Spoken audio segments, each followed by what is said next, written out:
Morning everyone. So in this video we're going to talk about two of the new core box models that I had read some people were interested in playing in Convocation. So again, as my other video suggests, I'm newer to Convocation. I have like maybe 7 or 8 games at this point in total, and I am going to be using them for the near future. I'm not sure about the TTS finals. I am 2 losses in this current season, but I won the last chance, so I'm automatically in the finals.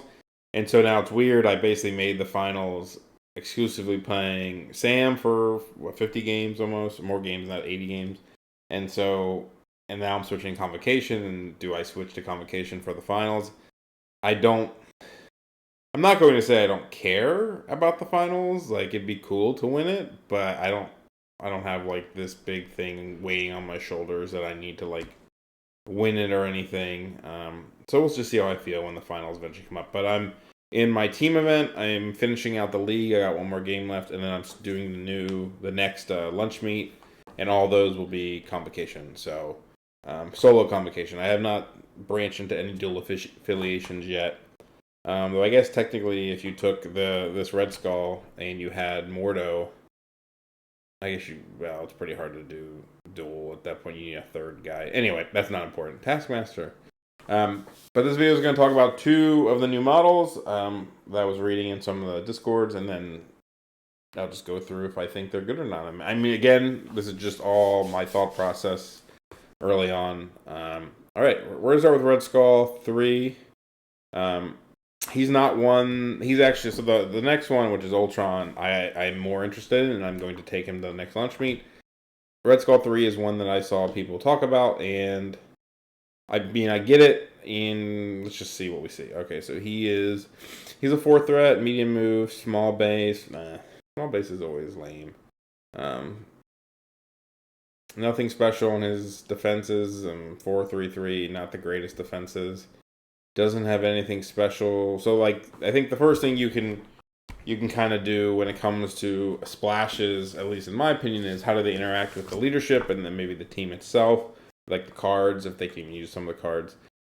So things that maybe I focus on, air quotes, with Convocation would be, do they have a big base? Because big bases are better for bumps, though it's not the end of the world. Do they have better mystic defense and physical defense so that books is better for them? Do they have mystic attacks for things like planes and the other side of the leadership, which I'll eventually make a video talking about that. I haven't used it yet, but I feel like there are cases, but it only works on mystic attacks.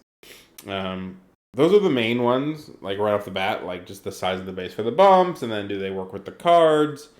Do they gain anything special from the bumps? I'm sure there's something deeper with like ranges and stuff that you can go into, but I don't have enough context of playing with them to kind of go deep into that yet. So let's see why maybe people like this guy in Convocation specifically, because he has mystic attacks, which I think is, I'm not sold on the idea. Like, I get that if you take planes, the more mystic attackers you have, the better. Like, I see that synergy, but it's like, it's one card.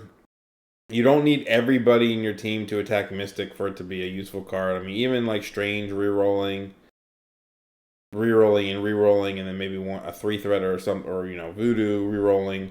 Like, that seems like that still make planes pretty worth it. Like, you can kill a lot of things with planes with just those 2 models. So I'm not here to be like, I need all my guys to be Mystic, because then people tech Mystic against you, defenses, and it just sucks.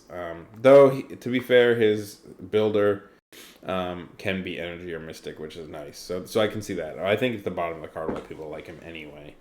So he's a 4 range, 5 dice builder. He can change between mystic and energy, which is always nice. Give shock. Shock is one of the better conditions to give out. Period. It's just very annoying to have shocked models, because either you're doing enough damage to kill them where it doesn't matter because they're dead, or you shock them, which makes them very much useless. I mean, to be fair, shock is probably one of those conditions that I hold on to. Like, the thing about stagger is, and this is a little tangent, sorry. The thing about stagger is you have to get rid of it. And it is so bad that you just lose an action. But there's like something to be said that if you get shocked, like it's close to stagger and maybe to the point that it's hard to value it, right? Like how much value is one die? Well, 50% of the time that's a hit. That could be no damage. It could be building you power for future. How long are you going to be kept alive? I think that's another thing too. Like a shocked model that has maybe a 4 dice attack, like a Bucky. It was like I shocked Bucky last night, shocked him, and so he has a 3 dice with a wild trigger, and you're just like, it's garbage. You have to shake it pretty much. And so it's almost like it's basically a stagger in that case. Or if they don't, it's just something where you're like, I'm not going to kill you to get rid of your shock. You're just going to be useless. Shock is a great condition to put on people. I think that's basically where I'm going with this. But otherwise, nothing too special. Okay, he has a range 4 dice spender, with a pretty decently hard trigger, even on 7 dice. I don't know what the math on that is, where he gets to do it again to somebody within 2. Okay, cool. That doesn't seem okay. That's fine. I mean, 7 dice Mystic's no joke. 4 is not cheap. Range 4 is good. I mean, 4 is actually pretty cheap, I guess. If you hit the trigger, like, it's really worth it. Otherwise, it's not the most exciting. 7 dice is for 4. You don't worry about his leadership because we're not playing him as a leader. He has a terrain throw of 3 for medium, which is nice, and it's range 3, that seems to be a new thing. There's a lot of the range 3 throws out there. 3 for 3 with medium is fine. I mean, people like this because throwing terrain with convocation is not as good when things are thrown at them because a lot of people take low physical dice, like Strange and Mordo, for example, have low physical, and so I just want to point out there that there's a lot of like conceptions or misconceptions, maybe ideas that I hear. And I'm just like, I get it, but I don't get it. There's a lot of teams that only have 3 dice physical people, like Sam's and stuff. Or maybe they don't have, maybe it's because a convocation doesn't have reduction in their, most of the team doesn't have reduction. I guess, okay. Mordo, Ancient One, Voodoo without Brother Daniel are all 2s. I guess I get it, but I don't know. I feel like there's this notion that, like, somehow convocation is just so much worse when terrain's on the board and being thrown at them compared to other weak ass models. I don't see it as much. But also I kind of splash tankier models, so it doesn't matter. Like I don't run just all the 2 physical defensors. Anyway, he has a throw, but throws are just good. It's only terrain, but it gets things out of the way. He has Scalpel, 1-time use only, but it's Scalpel with 1-time use only, same amount of power. I guess what people really like is the superpower at the bottom, where he can use other people's power for anything. It's for his attacks too, right? Yeah. So, like, this is where I guess it kind of, Mordo and Wong, for example, they can generate power with their whatever it's called. I don't know. I forget what it's called. They can generate power. Meditate, that's it. And so he can steal it. So turn 1, he's going to have 1 power. Mordo could walk on a secure, meditate, whatever this is called, have 3 power. Red Skull could use his 1 power and that power to scalpel himself up and then potentially get 2 attacks. It's good, yeah. I guess. And Strange comes with 3 power, so he can like combine it early on. Maybe you can scalpel Strange up. I don't know, it's still like it's not like it's generating its own power. Right? Like I get it with like Mordo, like there are times where like Mordo or Wong is flush with power because they've been attacked and you want to kind of start using it for other things. I mean, it's not bad. I just don't know. I'm not excited by this guy. Like, he's also a 4, so I think I gotta remember he is a 4 and not a 5. So he's in the likes of like the Dynamos and the Rhinos, Ancient One, Voodoo. And to be fair, the Scalpels are really nice. I mean, putting a enemy character 3 away is really good. And if you have multiple Scalpels with him, Strange, You can really start displacing people. He's okay. I don't know. I'm not excited by him. I see why people might play him. But he doesn't like get me going. Is this a good attack? A 3 dice beam where he can take damage and just beam 11 dice beam people, but if he Ks it, he stuns himself. I don't even know if that's a good card. That's not going to matter. It's Hydra only.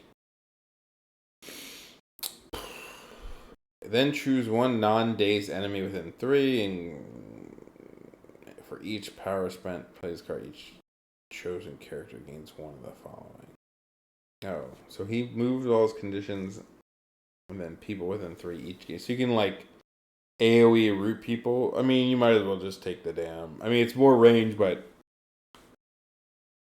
the one convocation card is probably the same. I don't know. I'm not excited by him. I get why people like him. He's not my. I'm not here to tell you, oh, he's garbage in convocation. Don't use him. I'm here to just say he doesn't get me going to where I'm like, he doesn't bring anything super unique. He has the strange scalpel. He has a terrain throw. Okay, the thing at the bottom is pretty good. I don't know how it works in practice. Like, you're still taking power from people. Like, it still costs power. Yes, you can do a couple interesting things early. Like, you can walk up and take a throw early if you really want. If you threw people, it would be different. I mean, you can scalp people. Yeah, you can scalp people now. Wong can meditate and give Strange a power, and he can scalpel somebody early. Like, you could do both now. You could walk up Mordo, meditate. Skull could go and scalpel. Wong could give Strange a scalpel, and then Red Skull could scalpel Strange up, and then Strange can scalpel himself up, and so all of a sudden he's placed a million across the board. Okay, cool. I don't know. I'm not sold. The one I'm more excited about and the one I want to try is Ultron.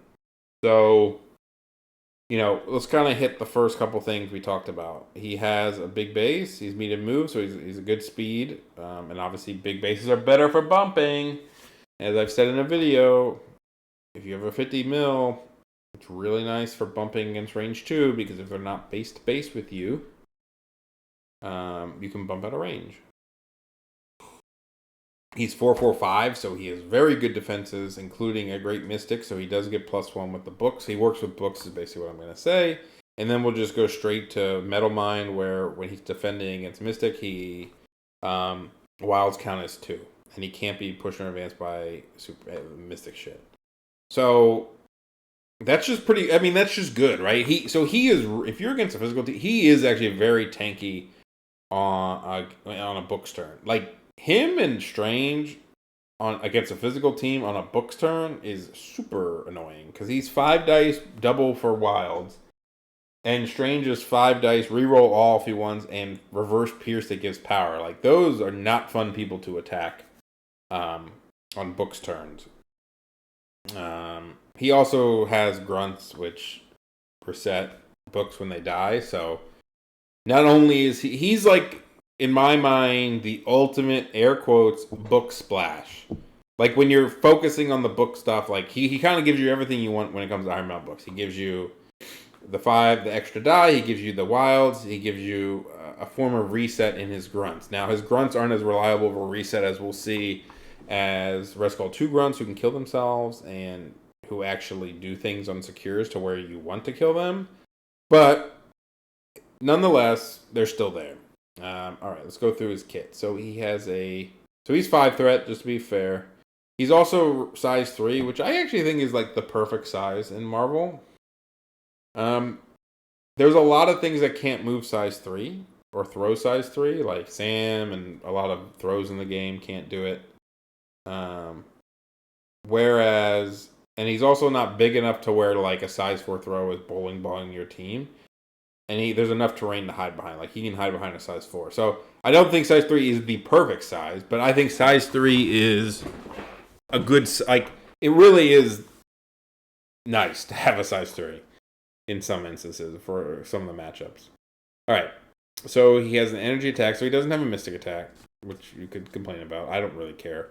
It's 6 dice, range 4 on a medium base big base. I mean, that's a big threat range. I mean, it's the same range as Sam, but the long move is a little bit longer. With like he is like the same distance as almost Sam does turn one. Like he can really hit a lot of points. And then it has a wild trigger that gives poison bleed. Not my favorite conditions. For by any means, not my favorite conditions. Poison is probably a little bit more annoying than I give credit for. There are some immune to poison models, but I mean, giving 2 conditions on a wild on a builder, like I'm not. That's 6 dice and range 4. I'm not going to. It's a good. I mean, he's a 5 threat. He should have a pretty good builder, but being range 4 6 dice is pretty nice, I'd say. His spender is 4 power, just like the other guys, Red Skulls, but he has 8 dice instead in range 3 instead of 7 dice range 4. But his does throw size 4 automatically, which is always a big deal in my opinion. Then he has a trigger to do damage to people around him and then push them. I mean, it's a damn good spender, I think. I mean, 8 dice physical with a size 4 throw. I mean, compare Hulk spender is the same, except it's range 2 and it staggers on a wild and it throws on a wild. So, I mean, I like this one a lot. I think it has a lot of good things about it. Hitting big boys and throwing them into their team, or just throwing anybody off a point. If you think of does damage. I mean, stagger on Hulks is really good, but I think I've had this like claim that staggers on spenders that are like big damage spenders, like Ancient One, is good, but a lot of times you're killing models with these spenders. Like you're not depending on the stagger. Anyway, I like this spender. It's just good. He has a size 4 throw, 3 range, which again I think being 3 range for picking up terrain is really nice. Same as Maul, right? Except Maul throws large. It's the same power as the Red Skull one, but it's a size 4. So it's a better throw. Of course, he's a 5 threat. He does have 8 health and better defense. He's really tanky, actually, on this side. And then he's 8-6. Not bad. He has I guess they call it a bow, which is basically just you can pull somebody, you can advance them. So you can advance them any direction. It's not just towards you or anything. It's range 3, it's 2, it's once per turn, obviously. Why wouldn't it be once per turn? Ghost Rider. Doesn't give Incinerate, but advance is better than push because it's harder to block. You can't block it, really. And it's not towards, so we're not going to go into that. But, I mean, yeah, that's, he has a good throw, and he can bring people towards him. The one thing that I'm curious here is, like this kind of gives you something cute. Like if you give him a power early with Wong, you can at least threaten this, whether it's walking somebody off a point turn 1 at the end of your activation or what. It's a good ability. I mean, this guy flushed with power is pretty good, I'd say. The only thing difference on the other side, I think, is he has less stamina. He has 6. He's immune to bleed poison, which is whatever. And then he has drones that we'll go over that come in within 3 if an ally does terrain stuff. So you could make a claim that, okay, Convo doesn't have that much of it, but at the same time, he can do it himself, whether by throwing somebody into it or just using his throw, so it's not that big a deal. Yeah, I mean, I really like his card. Like, I mean, even before you get to the drones, I don't know if he's worth a 5 threat. He probably is. Jesus. Like, he's a good card. If he has power, like, that's a scary turn, man. A good throw, a good spender. I mean, you could do things like advance somebody towards you to throw terrain at them, to hit them with, like, the spender. Ugh, I just really like him. And so we'll go over... What is this card? I don't know if that card... Let's go over his grunts first. His drones. Okay, so he has drones. Medium move, 2, size 2, 3 health, 2/2/2. Okay, I mean, no one really cares about that, to be completely honest. They have 4 dice energy attacks, and then they... Thing is, because they can't interact, contest, or anything. So, as far as winning scenarios and stuff, they don't do anything by standing there. They do have a superpower when they die that they blow up and do 1 damage to everybody within 2. And then Ultron gets power this way. So that's one way to get power with Ultron. I like it. It sucks that they don't have any way to hurt themselves more naturally. Like, you need to either throw terrain at them, you need to hope the enemy kills them, you need to beam yourself. Like, right, you can beam and kind of hit them with beams, like if you had Dynamo or something. It does kind of suck that Ultron doesn't have any way to do it to them unless you throw something at them, and even then they have 3 health. It's like, oh, why do you have 3 health? Like, why don't you have, like, 2? But I guess they would die from long range if that's the case. What I'm curious to see is this idea. He is, on the front of his card, he's a 5 threat that is, I think, pretty fucking good without the drones. And now you use the drones and you say, all right, I am going to just throw them up the board into your face. Just be super obnoxious, like stand on your point. Even if round 1 they just walk up like the end of the activation and stand on the enemy point. I think the thing that they are 2 4 dice attacks. I mean, it's not a lot, right? No one's gonna sit here and be like, oh my god, 4 dice attacks. I mean, they don't get rerolls or anything, but they just shoot you. And yeah, it's almost this weird, like, when you kill a Red Skull grunt sometimes, you're like, okay, I'm doing it for the secure, right? I'm doing it for the secure, or you're killing a Fury grunt, you're saying, I'm doing it for the extract because they're holding 1 potentially. When you do it to Ultron, it's like, what are you doing it for? You're doing it so you don't get attacked. So if they've already went, you don't want to do it. It's also kind of cute because they have bump that if you are saying I'm going to get rid of them and you don't get rid of them on the first attack and they bump right near you and then you kill them, or now they're at 1 health and they're a nice target for like throwing somebody into. Not that I have many throws, but I guess you could technically, Mordo is kind of like free money with them, because if you're within 3, you can spend 1 to give them a 6 dice energy, and then they take a damage, and now they're closer to death.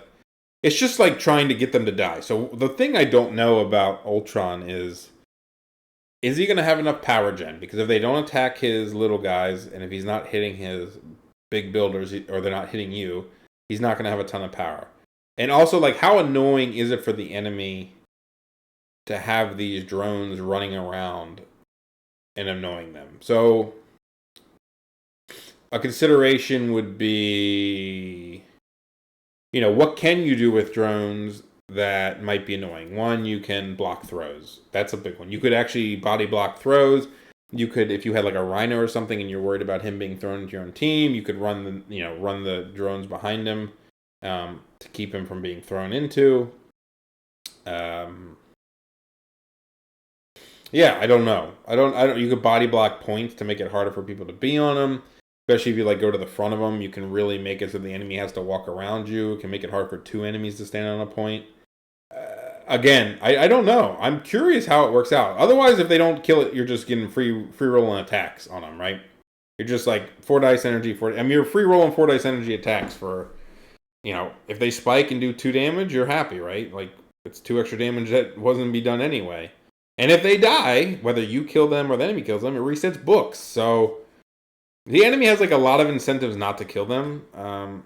So I think maybe it evolves to where you take more beams to try to kill your own grunts. But I don't know if there is like some massive play in Convocation where you kill your own grunts a bunch of times and bring them back and kill them and bring them back and kill them. I mean, the 3 health is probably semi-intentional so that you can't kill them with 2 of your own beams. I don't know, maybe it's intentional, but I do like them. I do like him a lot. Let's look at his cards. He has 2 cards. This is the new card. Each enemy character within 2 of Ultron or his Ultron drones may spend 1 power. So the enemy spends a power and Ultron gains a power, and if they don't spend a power, they take a damage. So I think the thing I dislike about this card the most is that the enemy gets to choose and not you, which I guess maybe makes sense tactically. That'd be too good if you got to choose, but like there's a lot of people out there. Like my idea would be early on, you just run up your. Like my idea would be if somebody is like on an E or just crowded up, you run up your guy anyway because you want to eventually blow up in their face and make them worried about it. And then you use this card and you say, all right, am I going to do AoE damage or are you going to spend power? I believe in my heart of hearts that people would take the damage. Most people. Because you're not only feeding power early on, which is nice for them because they're taking damage, you're not feeding Ultron power. And I can't imagine a world where you'd also want to lose one power on everybody and give Ultron power. Like, it just feels like the worst. I feel like people are going to take the damage almost all the time. That is my gut feeling. That they're going to take the damage. It just, I mean, sure, if you're on like an E, I probably won't even take this card, but if you're on an E and everyone's bunched up and you can run the drones up and then in Ultron's activation you walk him up and then you do it and maybe hit 4 people and you do 4 AoE or they lose the power. Maybe it's cute to make people like to finish off somebody, like if you hold the card for a while. Like it's probably not worth doing it turn 1 because I feel like turn 1 people are just going to eat the damage and want the power. But maybe like turn 2 or 3 it can get spicy to where you're hitting 2 or 3 people with it. Maybe 4, depending on the scenario, the crisis. And now they really have to make a decision of like, you know, do I want to take damage? Especially during Ultron's activation, right? I'll give you an example of where it does matter is, you know, Ultron could do his attacks and throw some people and a bunch of people are on one and then you use his card and now they're basically forced to. But then they're going to have the power to do it, right? Because they're already hurt. I don't know. This card seems kind of trash. I want it to be good. Maybe one day I'll try it, but not right away. The other one is Age of Ultron, which is the one that he can get back up. Let's look for the tactics card real quick. Is it Age of Ultron? Is this the one? Yeah. So if Ultron is KO'd, he can spend 8 power, and then he basically comes back. Right? He's not removed. He removes all conditions, flips his card to healthy. He's basically removes all damage. He's not even, like, I guess if you had 10 power, you'd have 2 power and place within 3. So, like, what's weird about this one, and this is what's kind of, like, you know what's, like, a crazy tactic with this one that it would be super insane to pull it off, but it would actually be kind of cool, is you could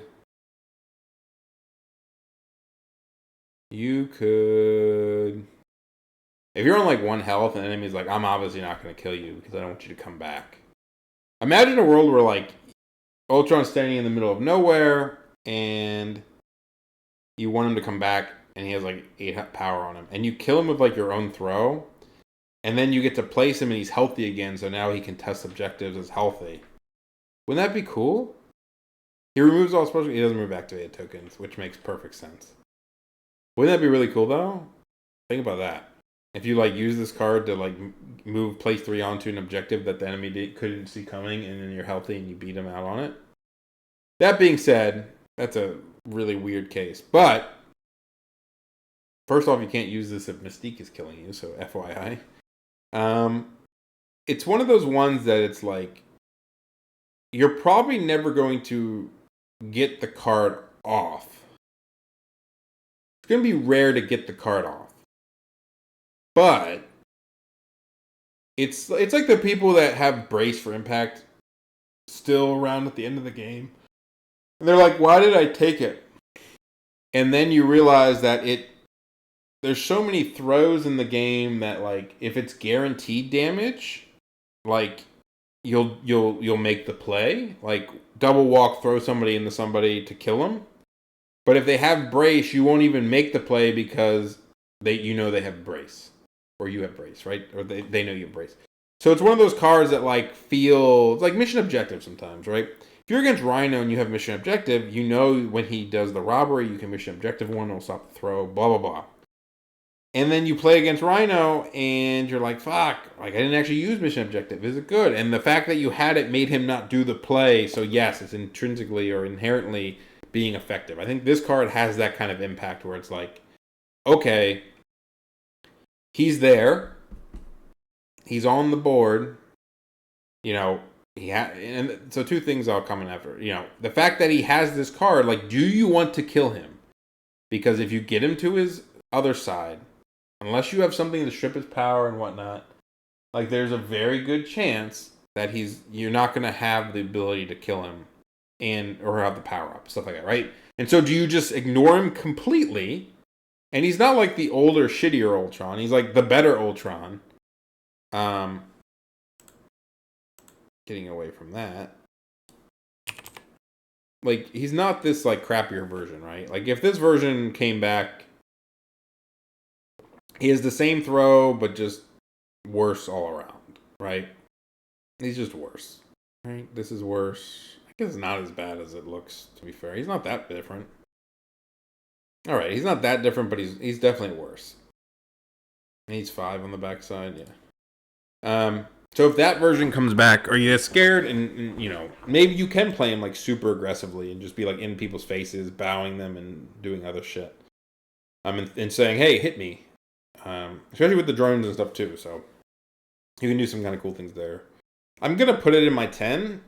And I think it's one, if you really like Ultron, you really got to test it. Like, I think if you're in a very aggressive matchup, I mean, there's potential, to just throw him up there and be like, hey, listen, if you're not going to deal with him, right, because he has 8 health on one side, he has 6 on the back. So if he gets dazed, like, the thing you can't do is, I feel like he's a good, like, end of activation type model. Because, okay, if you have Age of Ultron up and you're flush with power, like you have, like, 3 or 4 power and you're undamaged on the injured side, they really can't afford to kill you because you're going to gain the power needed and then you're going to be healthy again, right? That's fair. On the same side, if you wait with him and wait with him and wait with him, like, you just say, all right, well, now I'm flush. Do I have enough power to, I can bow somebody off, I can still attack, and just hope you have enough power when it comes time that you're going to die. I don't know. I think you really have to play. I'm really excited about this guy. Fuck Red Skull 3. I'm not that interested in him at all. I really want to try this guy. I don't know if he's going to be good or not, but I really like his card. It just has just good shit. And I do love grunts, and I'm really curious to see if his grunts are cool. I mean, if you think of his grunts as, hey, you get to take 2 extra range, 3 4-dice energy attacks a turn, that's a lot of damage coming out of him. What are the Red Skull grunts damage wise?